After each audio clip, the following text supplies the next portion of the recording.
Gloire à Dieu. Nous allons lire dans 1 Corinthiens, premier chapitre à partir du verset 17. Ce n'est pas pour baptiser que Christ m'a envoyé. C'est Paul qui parle. C'est pour annoncer l'évangile. Et cela sans la sagesse du langage, afin que la croix de Christ ne soit pas rendue vaine.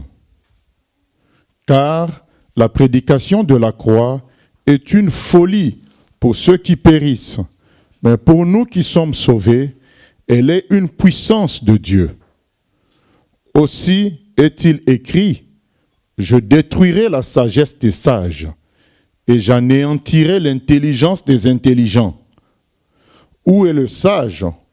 Où est le scribe? Où est le disputeur de ce siècle? Dieu n'a-t-il pas convaincu de folie la sagesse du monde? Car puisque le monde, avec sa sagesse, n'a point connu Dieu dans la sagesse de Dieu, il a plu à Dieu de sauver les croyants par la folie de la prédication. Les Juifs demandent des miracles et les Grecs cherchent la sagesse. Nous prêchons Christ crucifié, scandale pour les Juifs et folie pour les païens, mais puissance de Dieu et sagesse de Dieu pour ceux qui sont appelés tant juifs que grecs, car la folie de Dieu est plus sage que les hommes, et la faiblesse de Dieu est plus forte que les hommes. Considérez, frères, que parmi vous qui avez été appelés, il n'y a ni beaucoup de sages selon la chair, ni beaucoup de puissants, ni beaucoup de nobles, mais Dieu a choisi les choses folles du monde pour confondre les sages. Dieu a choisi les choses faibles du monde pour confondre les fortes. Et Dieu a choisi les choses viles du monde et celles qu'on méprise, celles qui ne sont point, pour réduire à néant celles qui sont, afin que nulle chair ne se glorifie devant Dieu.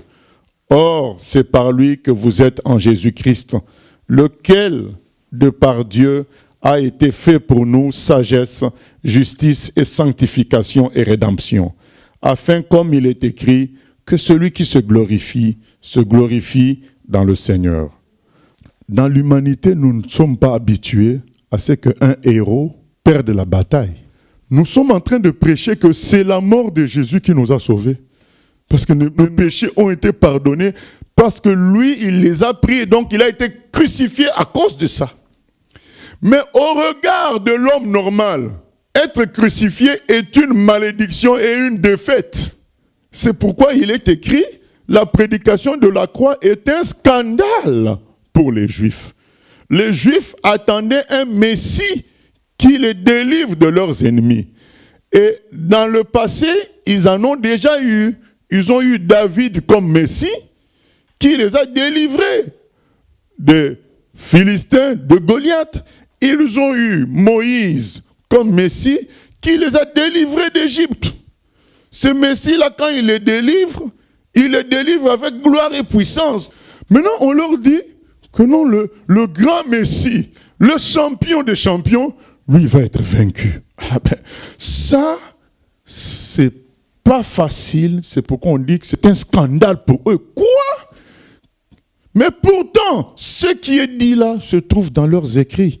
Ésaïe 53 prédit la venue du sauveur des Juifs qui va souffrir et qui va porter le péché de tout le monde et qui va mourir, qui va être frappé à la place de tout le monde. Ça le dit clairement. Le psaume 22 en parle aussi. Et bien d'autres écrits de l'Ancien Testament. Mais seulement, vous savez, l'être humain ne veut pas de ce genre de délivrance. Et c'est pourquoi il n'a même pas compris. Ils n'ont même pas compris. Eux, ils attendaient juste un Messie triomphateur. Voilà, ils attendaient ça. Oh, Jésus est venu pour être le sauveur des Juifs, mais le sauveur de l'humanité également. Il est venu pour sauver l'être humain dont fait partie les Juifs. C'est ce qu'il est venu faire. Quand Jésus explique qu'il doit mourir à la croix, qu'il doit souffrir, Ses propres disciples sont déstabilisés, ils ne comprennent pas, c'est de la folie. On va lire ça dans Matthieu 16. Dès lors, Jésus commença à faire connaître à ses disciples qu'il fallait qu'il allât à Jérusalem, qu'il souffrit beaucoup de la part des anciens, des principaux sacrificateurs et des scribes, et qu'il fut mis à mort, et qu'il ressuscita le 3e jour.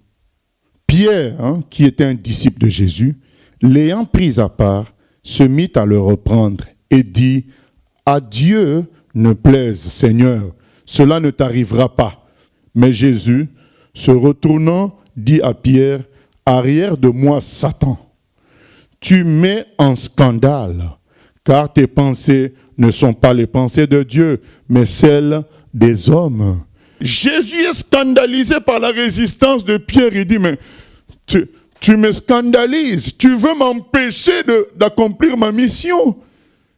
Tes pensées humaines, maintenant, le diable les utilise pour m'attaquer, pour me bloquer. Jésus dit, je vais souffrir et je serai mis à mort.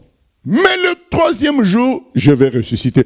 Vous voyez que l'homme est tellement scandalisé par la souffrance du Messie et sa mort qu'il ne prend pas en compte le fait que Jésus dit « je vais ressusciter ». Il ne prend pas ça en compte tellement il est scandalisé. Et il faut comprendre que jusque au moment où Jésus va dire aux soldats qui viendront l'arrêter « c'est votre heure, c'est l'heure des ténèbres », Jésus avait échappé à plusieurs tentatives d'assassinat, de lapidation, par la puissance de Dieu. Même au temple, il a chassé les vendeurs du temple alors qu'ils étaient plus nombreux, avec des gardes du corps, avec des gens armés. Ils n'ont même pas osé s'opposer à lui. Donc les Pierres étaient confiants de ce Messie-là en se disant, oh, mais ce qu'il a fait au temple, si normalement, devait conduire à ce qu'on le lapide tout de suite, qu'on le tue. Mais s'ils n'ont même pas pu contester physiquement, c'est que c'est vraiment le Messie, le Tout-Puissant. C'est lui qui va nous délivrer des Romains et qu'on sort. Et maintenant, ce Messie-là dit, je vais commencer à souffrir. Et je vais être crucifié. Le 3e jour, je ressusciterai. Pierre n'a regardé que souffrance et crucifixion. Il a dit, mais non, ça, c'est pas possible. Je n'accepte pas ça. Est-ce que vous comprenez que Pierre était un ami de Jésus, un disciple de Jésus, les gens qui devaient le prendre le plus au sérieux? Mais comment celui qui devait le prendre le plus au sérieux n'a pas pu accepter ça? Parce que, bien aimé, c'est une folie que de dire que mon héros va me sauver en perdant. Voilà. Ça n'existe pas. Pour nous, ce n'est pas choquant parce que depuis l'enfance, on est habitué à ça. On passe dans les rues, on voit des gens avec des chaînes, avec des médaillons, avec un homme crucifié. On connaît cette histoire à cause de Noël. On connaît cette histoire à cause de Pâques depuis tout petit. C'est pourquoi, quand souvent moi-même qui vous parle, j'ai lu ce texte-là de scandaliser, vous voyez, ça ne te fait pas un gros impact. Parce que tu es tellement habitué à ça. Le problème, c'est que cette habitude nous a enlevé la profondeur de ce message. Et vous savez, qu'est-ce qui m'a réveillé encore là-dessus? C'est que je suis en échange avec un musulman qui pose des questions parce qu'il veut me piéger pour me montrer que la Bible n'est pas la parole de Dieu. C'est la première fois que je vois vraiment quelqu'un de scandalisé lorsque je dis que Jésus est mort pour nous à la croix. Vous dites que c'est un sauveur, vous dites que c'est lui le Fils de Dieu, mais je ne pense pas qu'il peut mourir, mais oui, pour le péché. Mais j'ai vu quelqu'un de scandalisé, il ne comprend pas qu'un héros soit faible. Or, la Bible nous dit que s'il a été faible, c'est pour nous sauver. S'il est mort à la croix, c'est pour nous sauver. Il fallait qu'il passe par là pour notre salut. Il a pris notre nature d'homme simple pour pouvoir nous identifier à nous pour nous sauver. Un moustique ne pouvait pas nous sauver, ni un ange ne pouvait nous sauver parce qu'on n'est pas de la même nature. Il fallait un homme de la même nature que nous, mais sans défaut, sans péché, pour qu'il soit capable de prendre nos péchés. Parce que si lui-même avait aussi des péchés, il ne pourrait pas nous sauver parce qu'il devait d'abord commencer par lui-même. Vous pouvez me dire, mais Dieu pouvait pardonner comme ça simplement. Mais ça ne se passe pas comme ça dans le monde spirituel. Dans le monde spirituel, quand tu es entaché, c'est fini, ça ne s'enlève pas. Pour que ça s'enlève, il faut que quelqu'un d'autre paye à la place. C'est ce qui explique les sacrifices qu'il y avait dans l'Ancien Testament. C'est comme si l'animal prenait la place de l'homme. Mais c'était des sacrifices insuffisants puisqu'un animal n'a pas la même valeur que l'homme. C'était la préparation au véritable sacrifice de l'agneau de Dieu, Jésus. Et ça, qui pouvait le croire? C'est d'ailleurs comme ça que commence Ésaïe 53 qui explique ce sacrifice-là, l'œuvre de la croix. Là, ça commence par qui a cru? Qui peut croire à ce qu'on nous annonce? Personne. Quand ils l'ont vu ressusciter et quand le Saint-Esprit est descendu le jour de la Pentecôte, c'est là qu'ils ont tout compris. Ils ont compris que c'était le système de Dieu pour nous sauver. C'était le seul moyen de nous sauver, c'était cela. Que Christ prenne nos péchés et soit condamné à notre place. Vous voyez à quel point c'est un scandale. Et si c'est un si grand scandale, ça veut dire qu'il s'est humilié trop fortement. Et s'il s'est humilié trop fortement, donc notre salut est d'autant plus grand.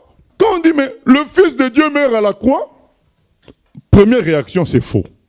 Maintenant, quand on te dit, c'est bien vrai, ça s'est passé comme ça, tu vas te poser la question, mais pourquoi? La réponse est la suivante. Pour que tu sois sauvé et que ton salut soit grand.